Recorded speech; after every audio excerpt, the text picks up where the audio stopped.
यहाँ पर वर्णन करते हैं कि स्कंद पुराण में कथा आती है कि स्कंद पुराण में तो यहाँ पर तो अग्नि देवता, वायु देवता और इंद्र देवता तीनों को वर्णन है, किंतु स्कंद पुराण में इसी कथा को लेकर के आई है और शिव पुराण में आई है और मत्स्य पुराण में ये कथा आती है और देवी भागवत पुराण में ये कथा आती है। 4-5 है। देवी भागवत पुराण, शिव पुराण, मत्स्य पुराण और स्कंद पुराण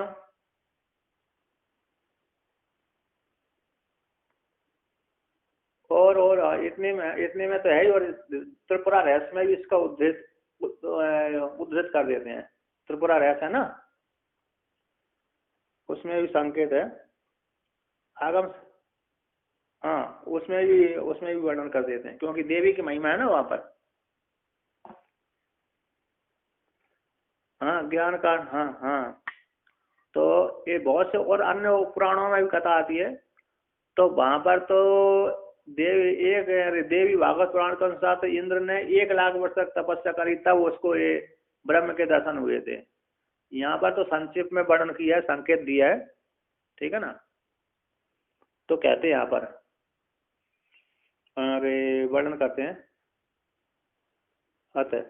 अत इंद्रम अब्रुवन मघवन एतद् विजानीहि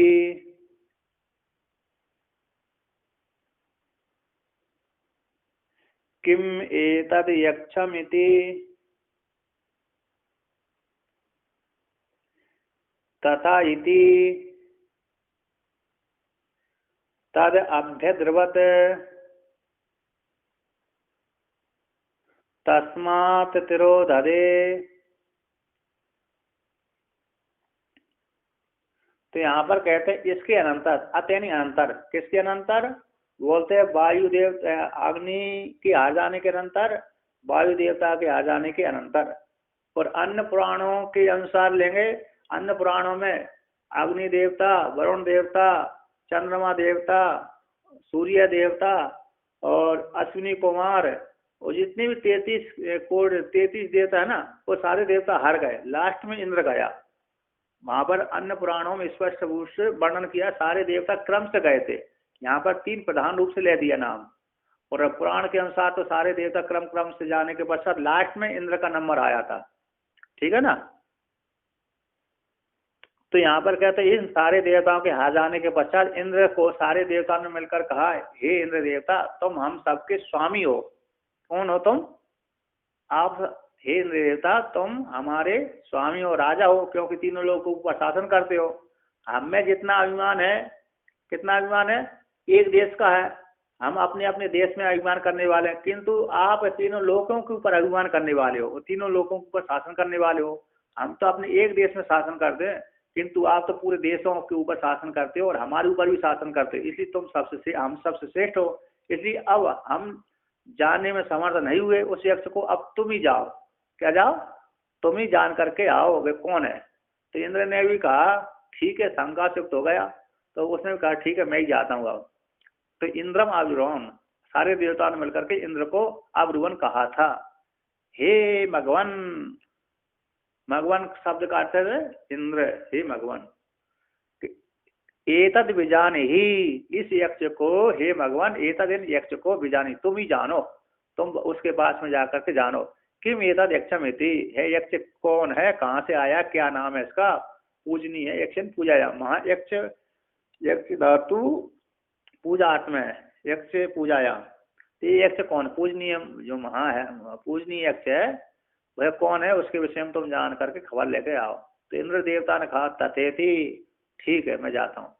तो तद अभ्यद्रवत, तो यहाँ पर कहते हैं जैसे ही इंद्र देवता उस ब्रह्म के पास में गया, तो इंद्र ने देखा, परमात्मा ने देखा, ब्रह्म ने देखा, यक्ष ने देखा कि अन्य देवताओं में तो थोड़ा थोड़ा अभिमान था, किंतु ये सारे देवताओं को स्वामी है, इसके मन में तो भयंकर अभिमान भरा हुआ है। तो भयंकर अभिमान भरा हुआ है, तो इसलिए मैं इसका अभिमान को तोड़ना चाहता हूँ। तो जैसे ही इंद्र देवता उसके पास में ब्रह्म के पास में गया तो ब्रह्म ने उस इंद्र देवता को देकर के अंतर्धान हो गया। तद अभ्यद्रवत, जैसे ही शीघ्र उसे यक्ष के पास में पहुंच गया तो तस्मात् त्रोधदे, जैसे ही इंद्र देवता यक्ष के पास में गया तो यक्ष उस इंद्र देवता को देख करके त्रोधदे, यानी ब्रह्म क्या हो गया, इंद्र देवता को देख करके त्रोधान हो गया, उस इंद्र से, इंद्र के नजदीक से त्रोधान हो गया, अर्थात अंतर्धान हो गया। और जब अंतर्धान हो गया तो इंद्र के सामने से ही, इंद्र जैसे ही पहुंचा उसी समय वो एक अंतर्धान हो गया। अंतर्धान होते ही इंद्र को बड़ी लज्जा हो गई, इंद्र को क्या हो गई, ग्लानि हो गई। अब देखो इस यक्ष ने मेरे को इतना भी योग्य नहीं समझा कि मैं इसके सामने, इनके सामने इसके साथ वार्तालाप कर सकूं, अर्थात मैं इतना निकृष्ट व्यक्ति हो गया। अन्य अग्नि देवता, वायु देवता को तो इसने योग्य समझा तो उनके साथ वार्तालाप की, किंतु इस यक्ष ने मेरे को इतना योग्य भी नहीं समझा कि मेरे से वार्तालाप करता, अर्थात मैं अन्य देवताओं की अपेक्षा और निकृष्ट बना दिया मेरे को इस यक्ष ने। अन्य देवताओं की अपेक्षा इस यक्ष ने मेरे को निकृष्ट बना दिया, क्योंकि इसने तो मेरे साथ तो वार्तालाप भी नहीं की, जिसको दर्शन करना ठीक नहीं समझा, इसलिए वो अंतर्धान हो गया। अब यदि मैं लौट करके जाता हूँ, अग्नि इंद्र देवता सोचने लगा मन मन में कि इस यक्ष ने तो मेरा अपमान, बहुत भयंकर अपमान कर दिया, और मैं लौट करके जाता हूँ, तो लौट करके जाता हूँ तो सारे देवता पूछेंगे कौन यक्ष, कौन था, कौन क्या था, कहाँ से आया था। फिर मैं क्या जवाब दूंगा कि उसने, मेरे को जवाब ये देना पड़ेगी कि मेरे जाति वो अंतर्धान होगा, अंतर्धान हो गया। अंतर्धान हो जाने से उसने, तो सारे देवता कहेंगे अरे हम लोगों ने तो उसके साथ वार्तालाप करी, तुम तो इतने निकृष्ट निकले कि उसने तुमको वार्तालाप भी करने का मौका नहीं दिया, अवसर ही नहीं दिया, अतः तुम योग्य नहीं हो, ऐसा अयोग्य घोषित हो जाएंगे हम, मैं हो जाऊंगा। इस प्रकार से मन में उसको शंका हो गई। तो यहाँ पर भगवान भास्कर इसका व्याख्यान करते हैं, तो वहां पर कहते मन में जिस प्रकार शंका हो गई तो इंद्र को लज्जित हो जाने के कारण वहीं पर खड़ा रहा, जिस स्थान पर वह ब्रह्म अरे अंतर्धान हुआ था उसी स्थान पर खड़ा रहा। तो पुराण के अनुसार, किसके अनुसार, देवी भागवत पुराण के अनुसार, तो वहां पर कहते जब इंद्र ब्रह्म उसके सामने से अंतर्धान हो गया, अंतर्धान हो जाने के पश्चात उसने कहा कि इसने मेरे को अवसर नहीं दिया, अब मेरे को जीने का धिक्कार है। क्या है, मेरे को जीने का धिक्कार है। ऐसा धिक्कार होने के कारण अब मेरे को मरना चाहिए, क्योंकि इसने मेरे को अपमान कर दिया, मेरा बहुत बड़ा अपमान होगा, राजा होने के कारण बहुत मेरा अपमान हो गया। जिस व्यक्ति को, जिस यहाँ पर इंद्र देवता ने जिसका वहां पर देवी भागवत पुराण के अनुसार उसने कहा जिसने पहले बहुत सम्मान प्राप्त कर लिया है, ऐसे व्यक्ति को यदि कोई अपमान कर देता है, तो ऐसे व्यक्ति को कोई दूसरा अपमान कर देता है तो उस ऐसे व्यक्ति को मर जाना ही श्रेष्ठ है। कैसा है, मर जाना ही श्रेष्ठ है। जिसने पहले बहुत सम्मान प्राप्त कर लिया और बीच में कोई अपमान कर दिया, तो अपमान हो जाने से तो उस व्यक्ति को मर जाना ही श्रेष्ठ है, बल्कि अपमान के साथ जीना ठीक नहीं है। ऐसा देवी भागवत पुराण में आया है। फिर इसके पश्चात वहीं पर निर्णय आया कि क्या किया जाए, लौट कर जाता हूँ तो सारे देवता मेरे को क्या करेंगे, आक्षेप लगाएंगे। जैसे कृष्ण भगवान ने अर्जुन को बोला था कि यदि तुम पहले तो महान वृद्धि को प्राप्त हो गए, सभी लोगों के बीच में ख्याति को प्राप्त हो गए, फिर देखो अर्जुन ने निवात कवचों को हरा दिया था, शिव जी के साथ युद्ध में शिव जी को प्रसन्न कर लिया था, अन्य राक्षसों को मार दिया था। यदि तुम युद्ध क्षेत्र छोड़ करके जाओगे तो सारे लोग तुम्हारी हंसी मजाक उड़ाएंगे, फिर तुम इस प्रकार से अपमान से जीना पड़ेगी। इससे अच्छा है कि मर जाना ही ठीक है। युद्ध में चाहे तो मारे जाओ अथवा शत्रु को जीत लो। इस प्रकार से अर्जुन को युद्ध में प्रेरित कर दिया था। उसी प्रकार इंद्र ने भी यहाँ पर देखा यदि पीछे लौट कर जाता हूँ तो समस्या होती है, तो फिर उसने क्या किया, तो वहीं पर ही जिस देश में यक्ष अदृश्य हुआ था उसी देश में आकाशवाणी हुई। आकाशवाणी हो जाने के पश्चात उसने आकाशवाणी ने कहा, हे इंद्र देवता तुम इस मंत्र का जाप करो। तो वहां पर आकाशवाणी के अनुसार जो देवी का बीज मंत्र है, अरे ह्रीम जो बीज मंत्र है, देवी का ह्रीम नाम का जो बीज मंत्र है वह पुल्लिंग में तो ओमकार कहलाता है और स्त्रीलिंग में ह्रीम ओमकार कहलाता है ना। तो ऐसा ह्रीम नाम का मंत्र की आकाशवाणी हुई कि तुम इस मंत्र का जाप करो। उस देवी भागवत पुराण के अनुसार उस इंद्र देवता ने वहां पर 1,00,000 वर्ष तक उस मंत्र का जाप किया। तो 1,00,000 वर्ष तक मंत्र का जाप करने के पश्चात वहां पर उसी स्थान पर पुनः एक देवी प्रकट हुई थी। वो माता पार्वती उमा ब्रह्म विद्या प्रकट हुई थी उसके विषय में। तो इसलिए उसने कहा कि फिर कौन है ब्रह्म, तो कहे ब्रह्म था। यक्ष कौन था, तो ब्रह्म था। उस काल में फिर ब्रह्म उस देवी के माध्यम से, उमा के माध्यम से उसको ब्रह्म ज्ञान हुआ था। तो उसको लेकर के अब भगवान भास्कर इसका इस मंत्र का भाष्य करते हैं, व्याख्यान करते हैं। तो यहाँ पर कहते हैं अति इसके अनंतर वायु देवता के अनंतर इंद्रमिति अत इंद्रम आब्रुवन, इंद्र को कहा मघवन एतद विजानीहि इत्यादि पूर्वत है। हे मघवन तुम इस यक्ष को जानिए, एतद इसको तुम ही जानो, ये कौन है, जाकर के उसके पास में जाकर के तुम ही जानो। तो पूर्व के समान जान लेना चाहिए। तो कहते इंद्र किसको बोलते हैं, कहते इंद्र परमेश्वरो मघवान बलवत्वात् तथा इति। इंद्र परमेश्वर है, परमेश्वर तो परमात्मा ब्रह्म है कि ये भी परमेश्वर है, सभी अन्य देवताओं के ऊपर शासन करने वाला है, इसलिए परमेश्वर कहलाता है। तीनों लोगों का स्वामी है ये, मघवान है। मघवान का बलवत्वात्, मघवान का मघवा शब्द बल वाले में श्रेष्ठ होता है, बलवान है तो बलवत्व होने से तथा यदि इन सारे देवताओं के ऊपर बलवान होने से सभी के ऊपर शासन करता है। जो बल वाला नहीं है, तो बल वाला नहीं है वो शासन किसी के ऊपर नहीं कर सकता। कहते हैं एक पृथ्वी किसकी भोग है, वो तो वीरों की भोग है। तो बल वाला जो राजा होता है अन्य राजाओं के ऊपर शासन करता है। उसी प्रकार ये भगवान इंद्र भी बल वाला होने के कारण सभी देवताओं के ऊपर, तीनों लोगों के ऊपर शासन करता है।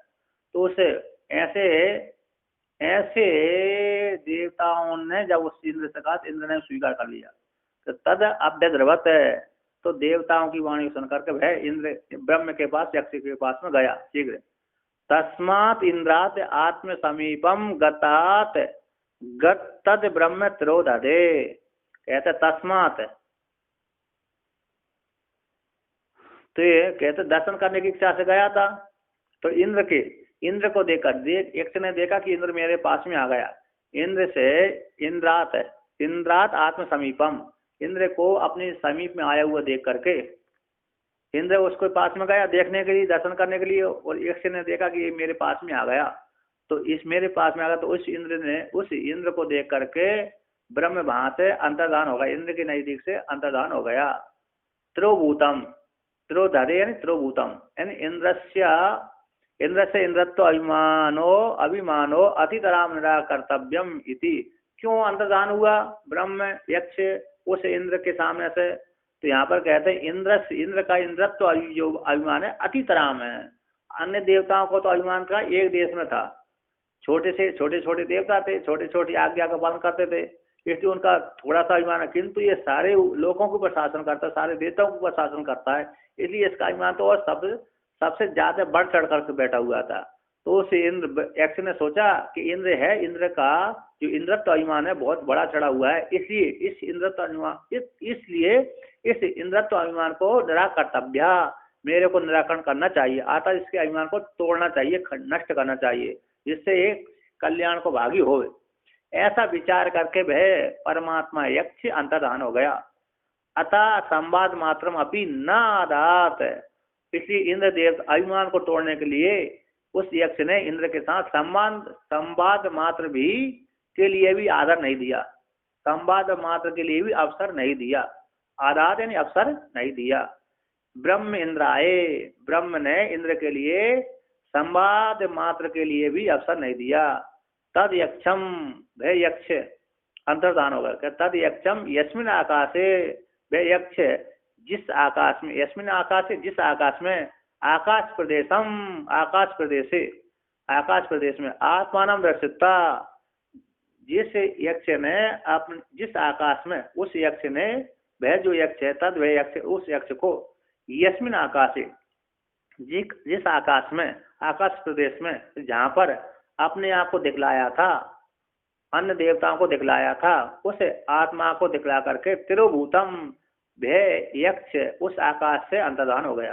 अर्थात जिस यक्ष ने अन्य देवताओं के सामने प्रकट हुआ था, अपनी आत्मा को दिखला दिया था, योग सामर्थ्य युक्त होकर के अपने को दिखला दिया था, उसी आकाश में वह अंतर्धान हो गया। इंद्रश्चा कहते इंद्रश्चा ब्रह्मणस्य तिरोधान काले यस्मिन आकाशे आसीत स। कहते इंद्र ने कहते इंद्र भी ब्रह्मणा यानी ब्रह्म का तिरोधान काले, तो इंद्र भगवान ब्रह्म के जिस तिरोधान हो जाने पर, जिस आकाश में तिरोधान हो गया तो उसी आकाश में खड़ा रहा। तिरोधान काले यस्मिन आकाशे आसीत, जिस आकाश में वह था खड़ा था उसी आकाश में वहां पर बैठा रहा। अर्थात इंद्र देवता नहीं गया। जब अंतर्धान होने के पश्चात भी इंद्र ने देखा कि यदि लौट करके जाता हूं तो सारे देवता मेरे को निकृष्ट जानेंगे, इसलिए अब लौट करके नहीं जाना चाहिए। तो ब्रह्म के जानने की इच्छा से, ब्रह्म के जानने की इच्छा से इंद्र देवता, तो यहाँ पर ब्रह्म तिरोधान काल है, जिस काल में तिरोधान काल में जिस यस्मिन आकाश, जिस आकाश में वह अंतर्धान हुआ था उसी आकाश में इंद्र देवता खड़ा रहा, बैठा रहा। मतलब उस यक्ष को जानने की इच्छा से वहीं पर खड़ा रहा। वहां से पुनः देवताओं की मंडली में, देवताओं को जहाँ पर समूह था वहां पर लौट करके नहीं गया। जब नहीं गया तो यक्ष ने देखा कि ये मेरे में महान भक्ति वाला है, अर्थात मेरे को प्राप्त करने की इच्छा कर रहा है, मेरे को दर्शन करने की इच्छा है हो रही, इसलिए मैं इसको दर्शन दूंगा। तो अर्थात अन्य पुराण के अनुसार तो वहां पर उसने इंद्र देवता ने मरने की भी संकल्प किया था। दूसरा फिर बाद में आकाशवाणी के माध्यम से उसको मंत्र प्राप्त हुआ था। मंत्र प्राप्त हो जाने के पश्चात उस मंत्र का जाप किया था। मंत्र जाप होने के पश्चात फिर देवी ने कृपा करी थी उसके ऊपर।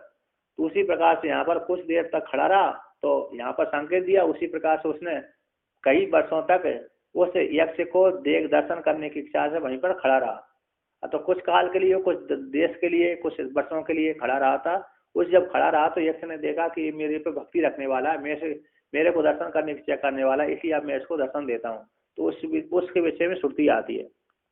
तो कहते हैं सा तस्मिन्नेव का आकाशेश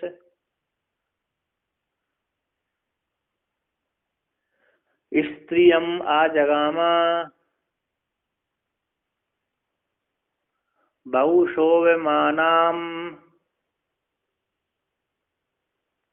उमां हेमवतीं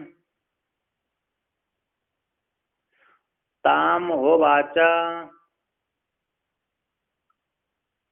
किम एतद् यक्षमिति।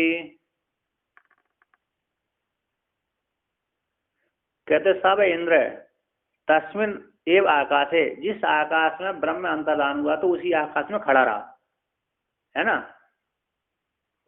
उस आकाश में उस ब्रह्म को दर्शन करने की इच्छा से उसका ध्यान करता रहा, रूप का ध्यान करता रहा, चिंतन करता रहा, मनन करता रहा, अन्य अन्य कार्य करता रहा, जप करता रहा। ठीक है ना।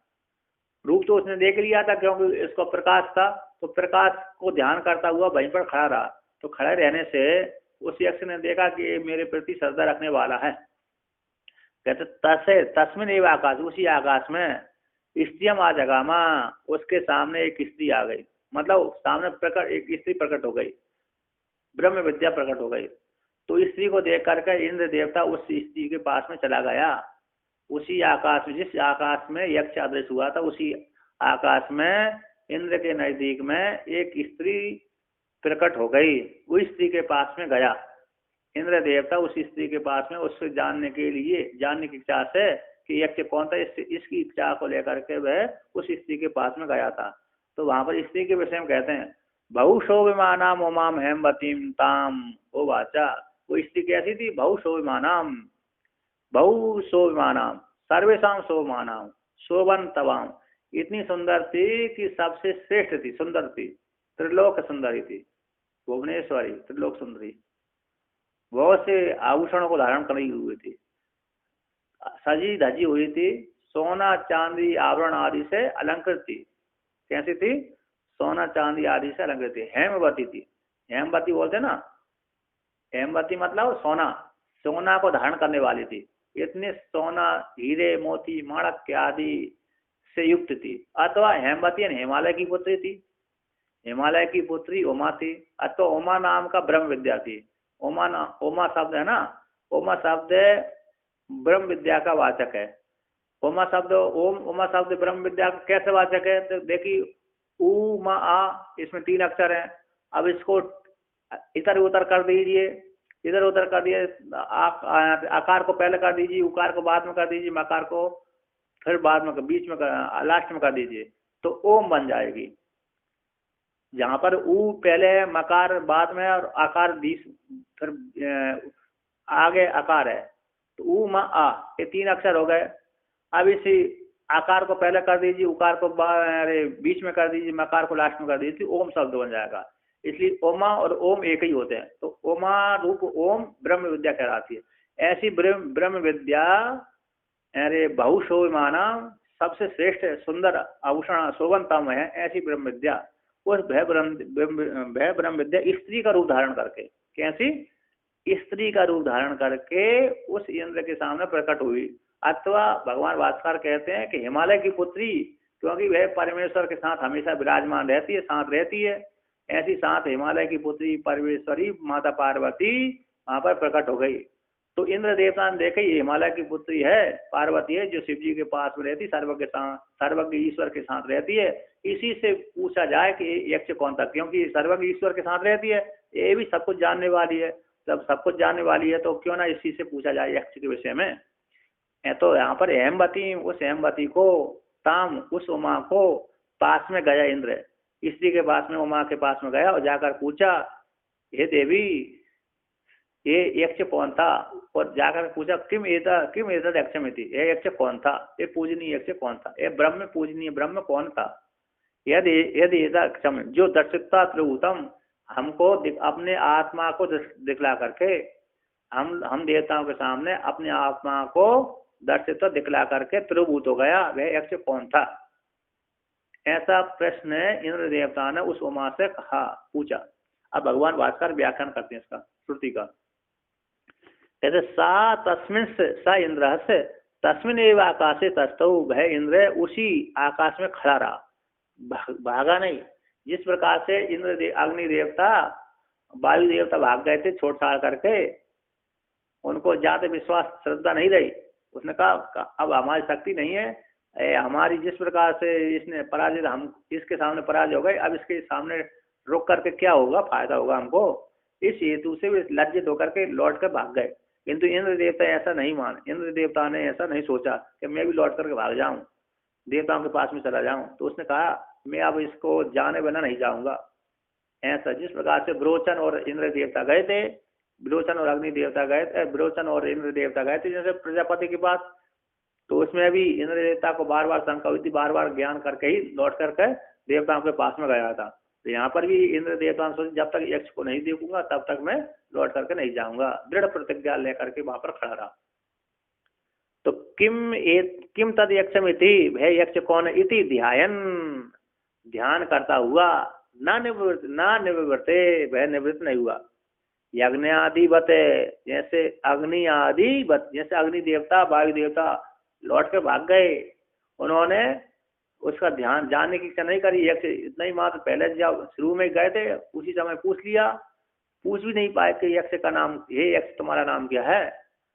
बिना ही, अब जब वो लज्जित हो गए, पराजित हो गए, तो बिना पूछने की हिम्मत नहीं पड़ी, तो नीचे सर लेकर के देवताओं के पास में आ गए। तो जैसे अग्नि आदि, अग्नि देवता, वायु देवता, चंद्रमा देवता, सूर्य देवता आदि बिना लौटे, बिना जाने लौट के भाग गए थे, उसी प्रकार से इंद्र देवता परमात्मा को जाने बिना लौट करके नहीं गया। ऐसा है यक्ष कौन है? ऐसा ध्यान करता हुआ ना निवृत्ते, अग्नि आदि देवता के समान। तस्य इंद्रस्य, उस इंद्र का, यक्ष भक्ति बुद्धा, यक्ष में भक्ति को बुद्धा जान करके, विद्या उमा रूपिणी प्रादुर्भूत स्त्री रूपा, वह विद्या है यक्ष में भक्ति को जान करके, वह विद्या कौन है? उमा रूपिणी, उमा रूपिणी स्त्री रूपा विद्या, प्रादुर्भुवा, स्त्री रूप धारण करके। ब्रह्म विद्या कोई भी रूप धारण कर लेगी, अतः ब्रह्म विद्या, विद्या शब्द स्त्रीलिंगवाचक है। ब्रह्म विद्या शब्द स्त्रीलिंग वाचक होने के कारण उसने उस विद्या ने स्त्री का ही रूप धारण कर लिया। कैसे कर लिया? स्त्री का ही रूप धारण कर लिया। जैसे ज्ञान शब्द नपुंसक लिंग का वाचक है और विद्या शब्द स्त्रीलिंग का वाचक है, इसी नपुंसक रूप में ज्ञान पुरुष के रूप में प्राय प्रकट होता है ज्ञान। और यहाँ पर विद्या शब्द स्त्रीलिंग का वाचक हो, इसलिए वो विद्या ने, ब्रह्म विद्या ने स्त्री का रूप धारण कर लिया। तो वो विद्या उमा रूपणी है, उमा रूपणी है। ऐसा उमा रूपी विद्या उसके सामने स्त्री रूप में उमा रूपणी प्रादुर्भूत स्त्री रूपा उमा ब्रह्म विद्या प्रकट हो गई। सा इंद्र से ताम उमाम बहुशोभिमानम सर्वेशा ही शोभिमानानाम शोभन तमाम विद्याम तदा बहुशोभिमाना इति विशेषणम उपन्नम भवति। कैसा वे इंद्र देवता ताम उसको उमा को जो बहुत बहुत शोभमानम है, बहुत सुंदर है, सर्वेशा शोभमानानाम जितने भी शोभन वाले हैं, जितने भी सुंदर व्यक्ति है ना, जितनी भी स्त्रियां हैं सुंदर सुंदर सुंदर स्त्रियां, उन सारी सुंदर स्त्रियों के मध्य में ये सबसे सुंदर है। अतः जितने भी सुंदर सुंदर वस्तु पदार्थ हैं उनके मध्य में सबसे ज्यादा सुंदरतम है। यहाँ पर दो व्यक्ति को निर्धारण करने के लिए तरफ आता है और बहुतों में से एक को निर्धारण करने के लिए तम प्रत्यय आता है। तो शोभन तम है ये। कहते शोभमाना नाम जितने भी व्यक्ति सुंदर सुंदर, जितनी भी स्त्रियां सुंदर सुंदर है उनके मध्य में शोभन तमा है। कैसी है? शोभन तमा। बहुतों के बीच में से एक को निर्धारण करने के लिए तम प्रत्यय आता है, इसलिए शोभन तमा सबसे सुंदर है। ऐसी जो विद्या ब्रह्म विद्या तदा उस काल में प्रकृति रूपा स्त्री के वेश में आई थी। विद्यात्म होने पर स्त्री के वेश में वह ब्रह्म विद्या आई थी। तदा बहुशोभमाना बहुत सुंदर होती है, शोभित होती है, सुशोभित होती है। विशेषण बहुशोभमाना ऐसे उस बहुशोभमाना, तो बहुशोभमाना उमाम, ये उमा शब्द का विशेषण उत्पन्न हो, विशेष से उत्पन्न हो गया। बहुशोभमाना ये विशेषण है, उत्पन्न हो जाता है, उमा का विशेषण उत्पन्न हो जाता है, मतलब बहुत सुंदरता में ये विशेषण आया है। तत् भवती, तो कहते हैं बहुत सुंदरतम उमा उसके स्त्री रूप में प्रकट हुई थी। कहते हेमवतीम, हेम कृत आवरणवतीम इव बहुशोभमानाम इति अर्था। कहते जो स्त्री सुंदर होती है तो सुंदर होने के पश्चात यदि वो आभूषण धारण कर लेती है उसकी सुंदरता में चौकोर वृद्धि हो जाती है। क्या हो जाती है? चौकोर वृद्धि हो जाती है। यदि भी पहले से ही सुंदर है फिर भी सुंदर होने के पश्चात आभूषणों से तो और भी ज्यादा सुंदर लगने लगती है।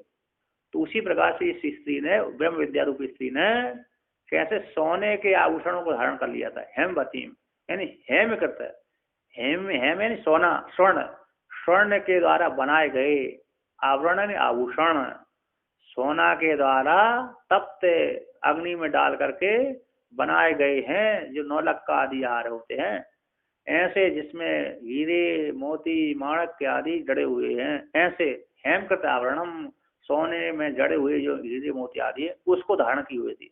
तो उसके धारण करने से क्या हो गई? ये और सुंदर हो गई।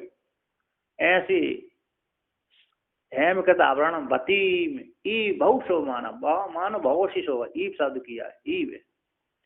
छांदसम यहाँ पर कहते हैं, भगवान भास्कर कहते हैं ईव शब्द का क्यों प्रयोग कर दिए यहाँ पर? श्रुति में तो ईव शब्द आया ही नहीं है, श्रुति में ईव शब्द नहीं आया और यहाँ पर ईव शब्द आपने प्रयोग कर दिया कि भगवान भास्कर छांदस में, श्रुति में ईव शब्द लोप को जान करके भगवान भास्कर ने ईव शब्द प्रयोग कर दिया।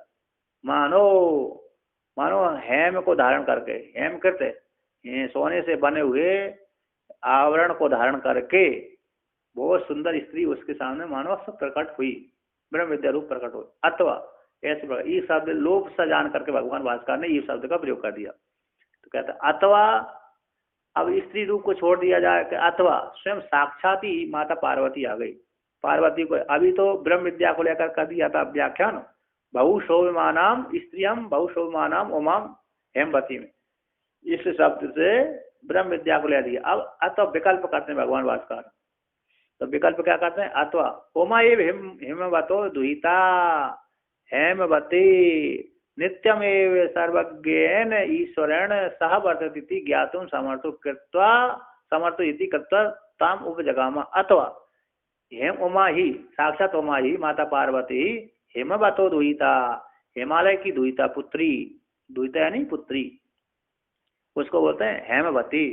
हिमालय की जो दुहिता है, पुत्री है, उसको हेमवती। ऐसी हेमवती वह नित्य ही, नित्यमेव, नित्य ही किसके साथ रहती है? वो सर्वज्ञान ईश्वरेण, सर्वज्ञान ईश्वरेण, सर्वज्ञ ईश्वर के साथ नित्य ही सह वर्तते, साथ साथ रहती है। इसीलिए नित्य सर्वज्ञ ईश्वर, नित्य सर्वज्ञ रूप ईश्वर जो शिव है उसके साथ रहती है। इसी हेतु से जब सर्वज्ञ ईश्वर के साथ रहती है तो फिर जानने में भी समर्थ होगी। जब ईश्वर सर्वज्ञ है तो उसके साथ जो रहने वाला वो तो बुद्धू नहीं हो सकता है, तो वह भी सब कुछ जानने वाली हो जाती है ना। जिसके साथ जैसा संग करते हैं उसी के अनुसार उसके गुण उसमें भी आ जाते। संग वाले व्यक्ति के भी, संग वाले व्यक्ति में भी, जिस संग वाले व्यक्ति ने जिसके साथ संग किया उसके गुणों को धारण कर लेता है संग वाला व्यक्ति। उसी प्रकार सर्वज्ञ ईश्वर के साथ रहती है तो ये ब्रह्म विद्या भी, उमा भी, माता पार्वती भी सब कुछ जानने में समर्थ है, हो जाती है। इस प्रकार से देव, इंद्र देवता मन में विचार करके, चार कल्पना करके, देख करके, विचार कृत्य करके